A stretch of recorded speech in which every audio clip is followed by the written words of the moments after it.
नमस्कार, सहारा न्यूज मध्ये आपले सर्वांचे स्वागत आहे. नुकतेच पत्रोड येथील नजूल विभागाच्या भोंगळ कारभारासंदर्भात आपण नुकतीच एक बातमी प्रकाशित केली होती.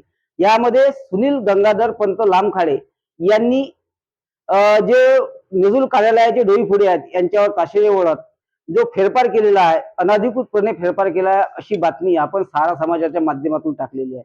आणि त्यानंतर त्यांची सावत्र बहीण राजश्री आशिष वानखडे आणि हेमंत लामखडे यांच्यावर आरोप सुद्धा केलेले होते की बा कुठेतरी दस्तऐवज जे खोटे दस्तऐवज देऊन फेरफार केल्याची बातमी आपण प्रकाशित केली होती. त्या संदर्भात जी दुसरी बाजू आहे, सुनील गंगाधर लामखाडे यांचे सावत्र भाऊ हेमंत लामखाडे आपल्यासोबत जुळलेले आहेत. आपण त्यांचीही बाजू मांडण्याचे प्रयत्न करू आणि त्या संदर्भात आपण त्यांच्याशी बातचीत करणार आहे.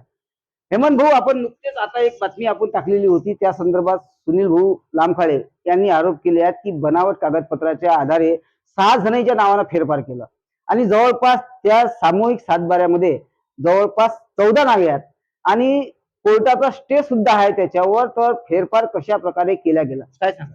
सर्वांना माझा जय महाराष्ट्र, जय शिवराय.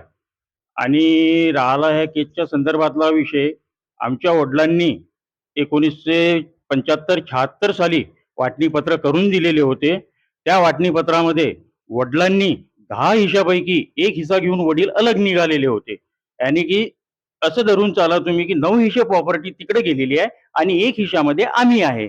आणि हा जो फेरफार म्हणत आहे ते, तर हे जे शेत होतं तर हे 4 एकर 4 गुंठे होतं आणि ह्या शेताचे 2 भाग आमच्या वडिलांनी पाडलेले होते. आमच्याकडे याचे डॉक्युमेंट वगैरे सर्व रेडी आहे लेखी प्रमाणात. आणि हा जो आमचा सीट नंबर 12 आणि प्लॉट नंबर 1662 आहे आणि दुसरा 2 एकर 2 गुंठ्यांचा प्लॉट समजा तर त्यांना दिलेला आहे, तो सीट नंबर 11 आणि प्लॉट नंबर 1663 आहे. म्हणजे हे इथून इकडं त्यांना दिलेलं आहे, इथून इकडं आम्ही दिलेलं आहे. हे जे 4 एकर 4 गुंठे शेत होतं, म्हणजे यातली वाटणी त्यावेळेस होऊन चुकलेली होती. आणि राहिला प्रश्न, आणि यांचं म्हणणं असं आलं की जो फेरफार झालेला आहे ते डॉक्युमेंट दस्तऐवज ते खोटे आहे. तर मी तुम्हाला सर्वांना सांगून इच्छितो की आम्ही जे फेरफार घेतलेला आहे आणि डोईफोडे साहेबांनी जो फेरफार घेतलेला आहे तो कायद्याच्या चौकटीत राहून आणि सर्व डॉक्युमेंट बघून तो फेरफार घेतलेला आहे. याच्यामध्ये त्यांनी सांगितलं की कोर्टाचा स्टे ऑर्डर आहे आणि जैसे ते परिस्थितीत कुठल्याही त्याच्यात कारवाई करू नका असं सुद्धा आहे. तर जो कोर्टाचा टेचा ज्यांनी उल्लेख मांडलेला आहे तो कोर्टाचा टे 2014 ते 15च्या केसमध्ये झालेला होता. तिच्यावर तर टे आलेला होता. तर ते 2019 मध्ये ते केस नील झाली, तर तो टे हटलेला आहे. आता सध्याच्या परिस्थितीत कोणताच तिच्यावर टे नाही. जर टे असेल तर यांनी टेची कॉपी दाखल करावी किंवा आम्हाला दाखवावी. म्हणजे तुम्ही त्या बनावट कागदपत्र आणि ह्याच्यावर खंडन करताय? आम्ही याला सर्वच प्रत्युत्तर म्हटलं म्हणजे त्यांचं खंडन करत आहे. आम्ही ते मान्य करत नाहीये. त्याच्यात सामूहिकमध्ये 14 वारस दाखवलेले काय? 14 वारस दाखवले तर 14 वारस लागलेलेच नाही आहे त्यात. 14 वारस जर लागले असतील तर त्यांनी आम्हाला ते 14 वारसची कॉपी दाखवावी.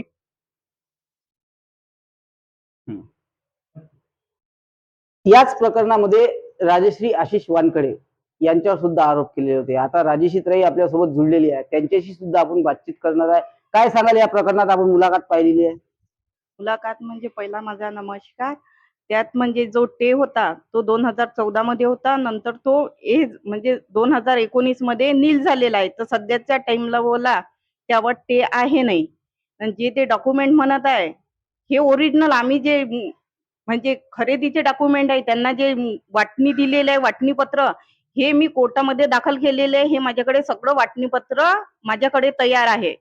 त्यांच्याकडे जर काही असल असं काही तर त्यांनी दाखवावे. तर या डोईफोडे साहेबांना कुठंतरी आपण बनावटी कागदपत्र दस्तऐवज देऊन देवाणघेवाण करून तुम्ही फेरफार करून घेतला असं त्यांचा आरोप आहे. नाही, हे चुकीचं आहे. हे सगळं चुकीचं आहे. आणि त्यामधील जो एक यामधलाच एक प्लॉट तुम्ही तिच्यात भूखंड एक विकला आहे तिसऱ्या माणसाला, त्याचा PR कार्ड सुद्धा तुम्ही हे केलेलं आहे. नाही, हे पण खोटं आहे. असं काहीच नाही झालेलं आहे. म्हणजे आता इतक्या याच्यावर तुम्ही काय सांगणार या घटनेसंदर्भात? या घटनेसोबत एवढंच बोलणं आहे माझं की जे काही म्हणजे सुनील लामखडेंना सांगितलंय ते सगळं खोटं सांगितले. त्यांच्याकडे जर काही सबूत असेल तर त्यांनी ते दाखल करावे. कारण की कोर्टामध्ये 20 वर्षापासून केस चालू आहे.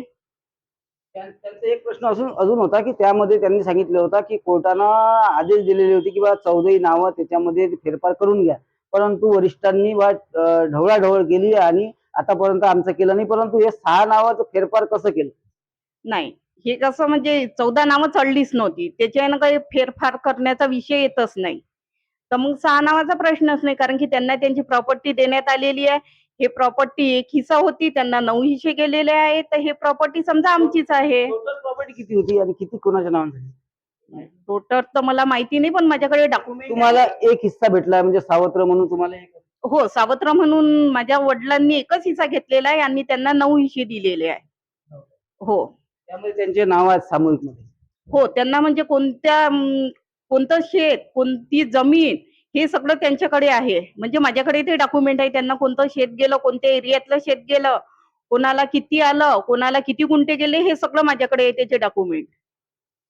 हे होते आपल्यासोबत राजेश्री वानखडे आणि आपल्यासोबत हेमंत लामखडे यांनी सविस्तर वृत्तांत आपल्याला सांगितलेला आहे. जे जे आरोप केलेले आहेत त्या सर्व आरोपाचा खंडन केलेलं आहे आणि समोरील जो व्यक्ती आहे त्यांनी जे आरोप केले ते सुनील लामखडे यांनी सर्व घटनेचा खंडन केलेला आहे आणि त्यांच्यापाशी स्टे ऑर्डर जो होता ते स्टे ऑर्डर कोर्टाचा 2014 मध्ये का 19 मध्ये ते खारिज झालेला होता. त्यानंतर आता ते फेरफार करण्यात आलेला आहे. त्यामुळे त्यांच्याजवळ ओरिजिनल कागदपत्र असेल तर त्यांनी समोरच्या कार्यालयात सादर करावे असे आवाहन सुद्धा त्यांनी आपल्या माध्यमातून केलेले आहे. सारा समाजवादी रुपेश फरकुंडे, अमरावती. पालकांनो, जरा इकडे लक्ष द्या.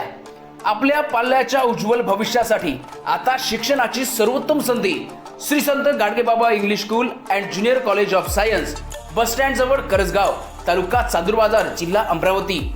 CBSE पॅटर्न स्कूल सोबत विद्यार्थ्यांच्या सर्वांगीण विकासासाठी सज्ज, अनुभवी व उच्च शिक्षित शिक्षक वर्ग, खेडीमेडीच्या वातावरणात आधुनिक शिक्षण, CCTV कॅमेरा, सुरक्षित परिसर, संगणक व प्रोजेक्टर सुविधा उपलब्ध. नर्सरी, KG1, KG2 ते 10वी पर्यंत प्रवेश सुरू झाला आहे. तसेच 11वी, 12वी सायन्स प्रवेश प्रक्रिया सुद्धा सुरू झाली आहे. इंजिनिअरिंग आणि मेडिकल विद्यार्थ्यांसाठी खास EMET सेट पूर्व परीक्षा तयारीची विशेष सुविधा या ठिकाणी उपलब्ध आहे. तसेच सर्व विद्यार्थ्यांसाठी स्कॉलरशिप सुविधा देखील उपलब्ध आहे. तर आजच आपल्या पाल्याचा प्रवेश निश्चित करा. अधिक माहितीसाठी संपर्क करा विकास काडलकर सर. संपर्क क्रमांक 8793538820 वर आणि आपल्या पाल्याचा प्रवेश निश्चित करा.